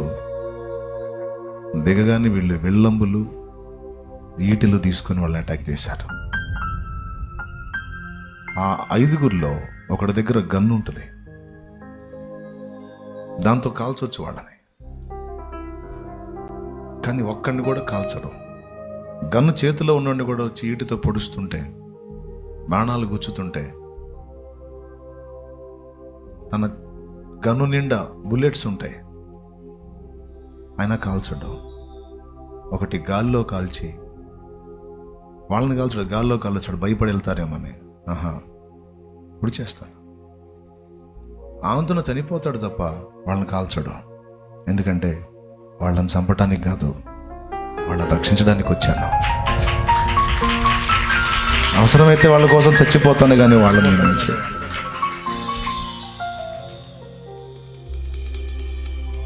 అందుకే కదా వచ్చాను, చచ్చిపోతాను. ఆశ్చర్యం ఏంటంటే తర్వాత కొద్ది రోజులకి ఈ స్త్రీలలో ఒక ఆమె ధైర్యం తెచ్చుకుంటుంది.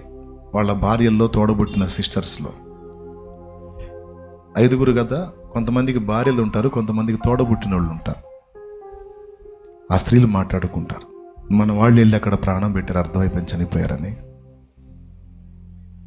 మనం కూడా చచ్చిపోదాం, బ్రతకనిస్తే సువార్త చేద్దాం, బ్రతకనికపోతే చచ్చిపోదాం, మనం అడిగి వెళ్ళాలి అని ఒక్క సిస్టర్ ధైర్యం తెచ్చుకొని మిగిలిన ధైర్యపరిస్తే, ఇక వాళ్ళు అక్కడికి వెళ్ళడానికి మమ్మల్ని తీసుకెళ్ళు ప్రభువా, నీ బిడ్డలు అక్కడ రక్తం కార్చారు, ప్రాణం పెట్టారు యేసయ్య, మమ్మల్ని కూడా తీసుకెళ్ళయ్యా,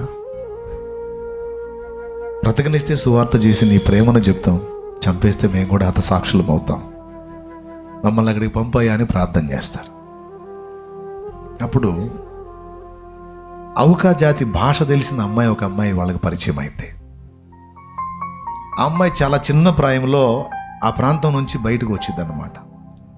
వేరే వాళ్ళకి చిక్కి వాళ్ళు సిటీలోకి తీసుకొస్తారు అమ్మాయిని, అక్కడ పెరిగిద్ది. కానీ ఆ అమ్మాయికి ఆ భాష వచ్చు, ఔకా జాతి భాష. దేవుడు ఆ అమ్మాయిని పరిచయం చేస్తాడు. ఆ అమ్మాయి ద్వారా ఈ ఆడపిల్లలు అక్కడికి వెళ్తారు. వాళ్ళ మధ్యలోకి వెళ్ళేటప్పుడు ఒంటి మీద బట్టలు ఉండకూడదు. ఆ జాతి మనుషుల దగ్గరికి వెళ్ళేటప్పుడు ఒంటి మీద బట్టలు ఉండకూడదు, ఎందుకంటే వాళ్ళు బట్టలు వేసుకోరు, వేసుకున్న వాళ్ళని ఒప్పుకోరు.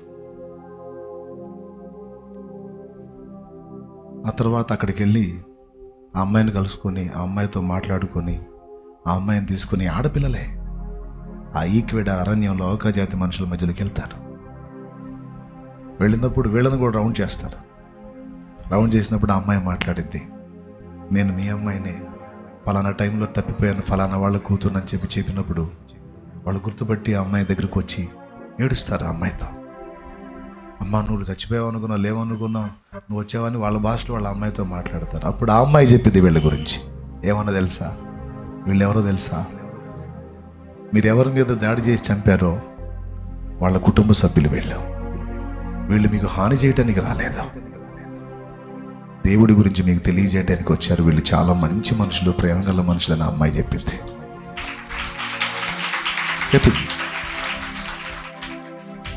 చెప్పి ఇంకా దేవుడి గురించి, క్రీస్తుని గురించి, ఆయన ప్రేమను గురించి ఆ పాప వాళ్ళు ఆ సమాజంలోనే ఉండే వాళ్ళు మాట్లాడుతుంటే కొద్ది రోజులకు వాళ్ళ హృదయాలు కదులుతాయి.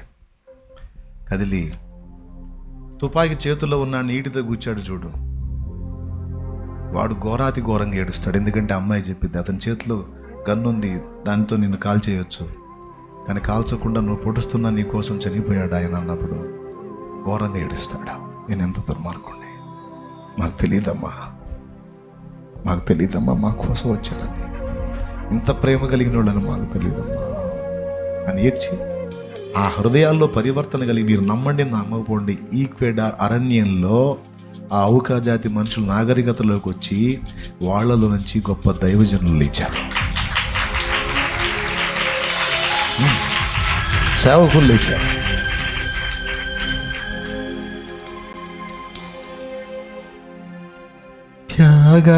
త్యాగాలయందేమా అనురాగాలు చిన్నావు, త్యాగాలయందేమా ఈరోజు ఒక్కొక్క దైవజనుడు పడే బాధలన్నీ కదమ్మా, ఆత్మ రక్షణ కోసం.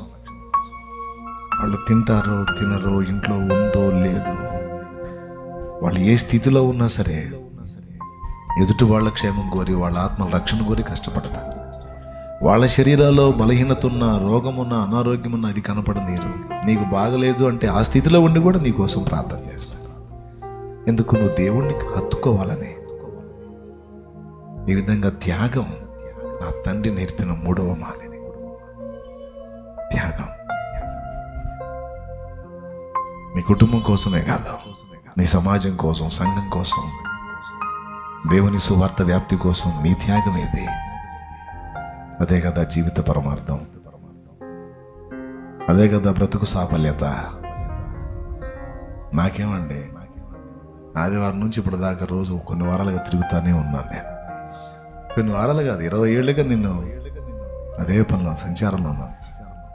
నాకు తగ్గదు ఏదో నేను చిన్న పని చేసుకొని పైసలు సంపాదించుకుని హాయిగా హ్యాపీగా బతికేయచ్చు. కాదు కాదు నశించిపోతున్న సమాజానికి క్రీస్తు ప్రేమను ప్రకటించాలి. అది నా బాధ్యత. అందుకోసం నేను కొన్ని త్యాగం చేయాలి.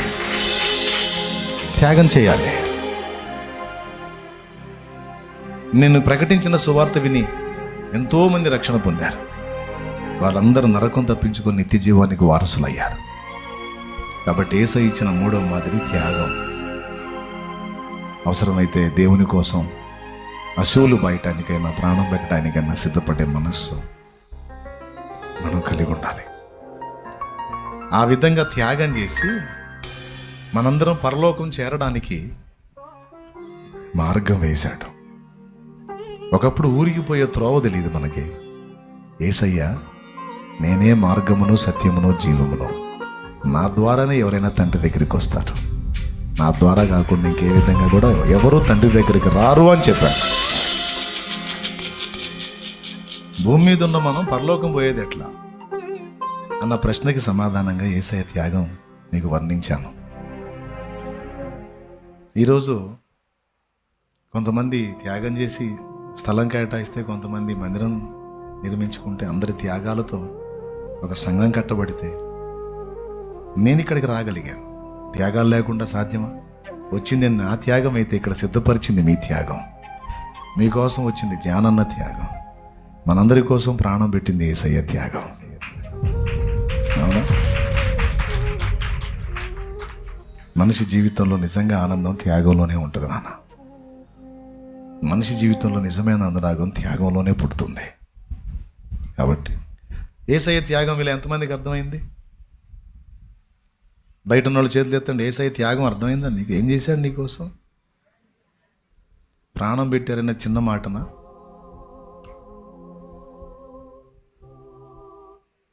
Passion of the Christ movie ఎంతమంది చూశారు? యేసు ప్రభు సిలువ శ్రమలే ఉంటాయి ఆ సినిమాలో అంతా. యేసు ప్రభు పాత్రధారి ఎవరైతే ఉన్నాడో ఆయన ఆ మేకప్ చేసుకొని యేసు ప్రభుని శిక్షించే సన్నివేశం తీయటానికి ఆయన సిద్ధం చేశారు. యేసు ప్రభుని కొరడాతో కొట్టినప్పుడు దేహం చీలిద్ది, నాగలిసాళ్లలాగా దున్నబడిద్ది. ఫైనల్గా ఆయనను కొట్టిన దెబ్బలకి ముగింపండి, ఇక నేను ముగిస్తున్నాను. ఫైనల్గా ఆయన కొట్టిన దెబ్బలకి ఒళ్ళంతా చీలికలు పేలికలు అయింది. సిలువలో ఆయన వేలాడుతున్నప్పుడు ఆయన చూసిన వాళ్ళు గుర్తుపట్టలేనంతగా రక్తపు ముద్దలాగా ఉన్నాడు. ఆయన నెత్తుటి ముద్దలాగా ఉన్నాడు. ఇందులో ఈ నటుడు యేసుప్రభు పాత్ర వేసిన ఆయన మరి ఇప్పుడు ఆ దెబ్బలు కొట్టాలి కదా బాడీ మీద. డైరెక్టర్ ఏం చేశాడంటే, అందరూ తీసినట్టు తీయకూడదు, నేను మూవీ రియలిస్టిక్గా ఉండాలి, అంత వాస్తవంగా జరిగినట్టే ఉండాలి, కాబట్టి ఇలా చేయాలని ఆయన చర్మం మీద చర్మం లాంటి తొడుగు ఒకటి వేశారంట. అది కెమెరాలో చూస్తే అచ్చంగా చర్మం లానే ఉంటుంది బాడీ, చర్మం లాంటి తొడుగు. ఆ తొడుక్కో వాళ్ళు రియల్గానే కొడతారు, నీకు బాడీకి గాయాలు అవ్వకుండా దానికి అవుతాయి అని చెప్పి అది వేశారు. మీరు passion of the Christ movie చూడండి, ఒక కీలకమైన సన్నివేశం ఉంటుంది. కొరడా విసిరినప్పుడు అది వచ్చి ఇక్కడ గుచ్చుకుంటుంది. ఎంతమందికి తెలుసు? ఇక్కడ గుచ్చుకుంటుంది. గుచ్చుకున్నప్పుడు లాగుతారు. లాగినప్పుడు ఆయన తలకిందులు అయిపోతాడు, పెద్దగా అరుస్తాడు. వాస్తవంగా మూవీలో ఆ సన్నివేశం తీసేటప్పుడు ఆ యేసు ప్రభు పాత్రధారిగా నటిస్తున్న ఆయనకి ఆ పైన వేసిన తొడుగు తెగి నిజంగానే లోపల చర్మాన్ని గుచ్చుకుంది. అది గుచ్చుకుంటే బయటికి అట్లా కొట్టి లాగితే 16 కుట్లు 18 కుట్లు పడ్డాయంట ఆయనకి.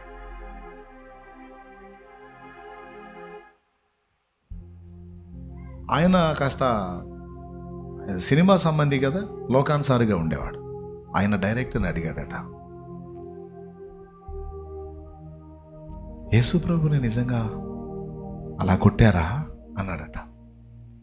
ఒక్క దెబ్బకే నాకు చాలా బాధ అనిపించింది, అన్ని దెబ్బలు తిన్నాడు ఆయన అన్నాడట. నేను ఆ దెబ్బని ఇప్పటికీ మర్చిపోలేకపోతున్నాను. చాలా వరకు తగ్గినా కూడా నేను దాన్ని మరవలేకపోతున్నాను, అంత బాధ అనిపించింది నాకు. అని యేసు ప్రభు బాడీ అంతా, అవును బ్రదర్, నిజం, కల్పితం కాదు. మానవులమైన మనం చేసిన పాతకాలకి న్యాయంగా మనం పొందాల్సిన శిక్ష అది. మనం పొందకుండా మన స్థానంలో ఆయన అనుభవించాడు. అందుకే ఆయన యందు విశ్వాసం ఉంచిన వాడు నశింపక నిత్య జీవం పొందుతాడు. ఆ ఒక్క అధికారం యేసు ప్రభువుకే ఉంది, ఎందుకంటే ఆయన శిక్ష మోసాడు కాబట్టి. మిగిలిన వాళ్ళకి ఎవరికి లేదు. నేను నీకు చూపించింది కొన్ని. ఆయన్ని హింసించిన దానిలో 100లో నేను 40 చూపించాను, ఇంకా 60 ఉంది చూపించాల్సింది. అది చూపిస్తే జనం తట్టుకోలేరని ఈ 40 మాత్రమే నేను చూపించాను. అంత దారుణమైనటువంటి చిత్రవదన ఆయన అనుభవించాడు అని ఆయన సాక్ష్యం ఇచ్చాడు. ఆ తర్వాత ఆ పాత్రధారి నిజంగా విశ్వాసిగా మారాడు. ఇది రియల్గా జరిగినటువంటి విషయం. ఎందుకోసం? ఎవరి కోసం? నా కోసం. నన్ను ప్రేమించు నా ప్రభు. నేను ఇంకా పాపినై ఉండగానే నా కోసం తన రక్తమంతా దారపోసిన ప్రేమామూర్తి, త్యాగధనుడు యేసుక్రీస్తు. నన్ను ప్రేమించి నాకై ప్రాణం ఇచ్చిన వాడు భూమి మీద ఈ జీవితంలో నాకేం తక్కువ చేస్తాడు? నాకు కావలసినవన్నీ ఆయనే చూసుకుంటాడు. గనుక నాకు ఇక ఆయన చాలు అనుకొని ప్రభు వైపు తిరిగినటువంటి ఈ సంఘటన నిజంగా జరిగింది. ఇప్పుడేమంటారు? ఆ త్యాగం మీకు అర్థమైందా? అట్లయితే మీరు సహా జన్మ సాఫల్యత తెలుసుకోండి, బాధ్యతలు నెరవేర్చండి. ఈ రెండింటిని నెరవేర్చడానికి త్యాగానికి పూనుకోండి.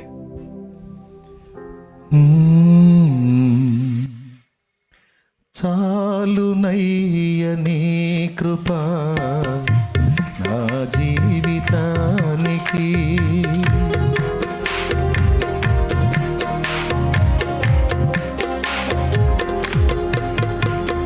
చాలునయ్య నీ కృప నా జీవితానికి. సాగిపోదు యేసయ్యా సాగరాలే ఎదురైనా, సాగిపోయ నీ కృప నా జీవితానికి.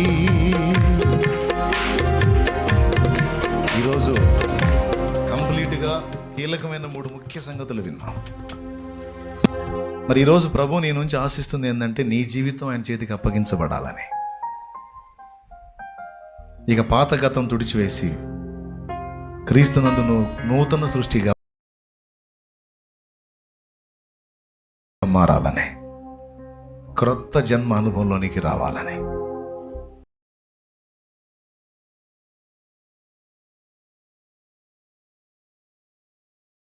మీలో ప్రభునందు విశ్వాసం ఉంచి బాప్తిస్మం పొందిన వాళ్ళు చేతులు ఎత్తండి.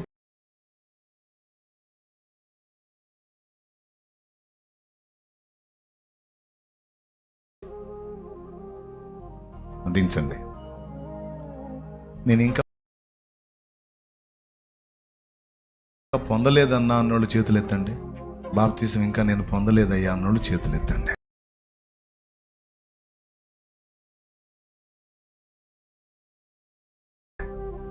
సిగ్గుపడాల్సిన అవసరం లేదమ్మా. చేతులు ఎత్తండి, చెప్తాను నేను.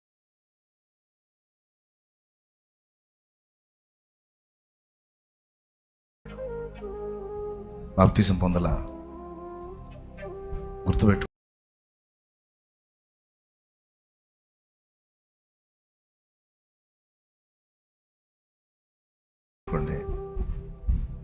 నరకం అనేది ఆషామాషి కాదు.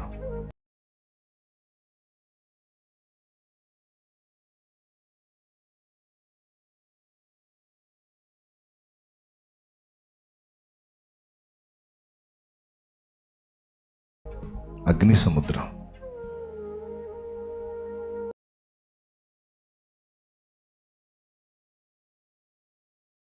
పాపములోనే పుట్టాం, అది మనకు తెలియ జరిగింది. కానీ మనం చనిపోయేటప్పుడు పాపులుగా చనిపోవద్దాం. పాపాలన్నీ కడుక్కొని పరిశుద్ధులుగా కన్నుమూద్దాం. పరిశుద్ధపరచబడితే నిత్య జీవం చేరతాం. కానీ పాపం నుండి పాపులుగానే చనిపోతే నిత్య నరకానికి వెళ్తాం. దారుణమైన చిత్రవాద ఆయన ఎందుకు అనుభవించాలి? ఆయన ఎందుకు ప్రాణం పెట్టాలమ్మా? పిచ్చిబట్టా? లేదు లేదు, మనకు ప్రమాదం ఉంది కనుకనే దాని నుంచి మనల్ని కాపాడటానికి ప్రాణం పెట్టాడు ఆయన. గుర్తుపెట్టుకోండి. వెల చెల్లించి తన రక్తమును ధారపోసి రుణం తీర్చాడు. ఈరోజు నీకు ఉచితంగా నేను రక్షణ ఇస్తానంటున్నాడు. నా రక్తంలో నీ పాపాలు కడిగేసుకో అంటున్నాడు. ఇప్పటికే బోల్డంత ఆలస్యమైంది. ఇంకా నిర్లక్ష్యంగా ఉంటావా? యేసయ్య చేతికి అప్పగించాలనుకుంటే ఈ కోట ముగింపులో బాప్తిస్మాల కార్యక్రమం ఉంటుంది. పొందినోళ్ళు ఓకే, ధన్యులు. పొందినోళ్ళు ఇంకా ఆత్మల రక్షణ కోసం కష్టపడండి. మీ కుటుంబంలోని వాళ్ళ మార్పు కోసం, సమాజంలో వ్యక్తుల రక్షణ కోసం కష్టపడండి. పొందినోళ్ళు ఈరోజు నిర్ణయించుకొని కోట ముగింపులో బాప్తిస్మానికి సిద్ధమవ్వండి.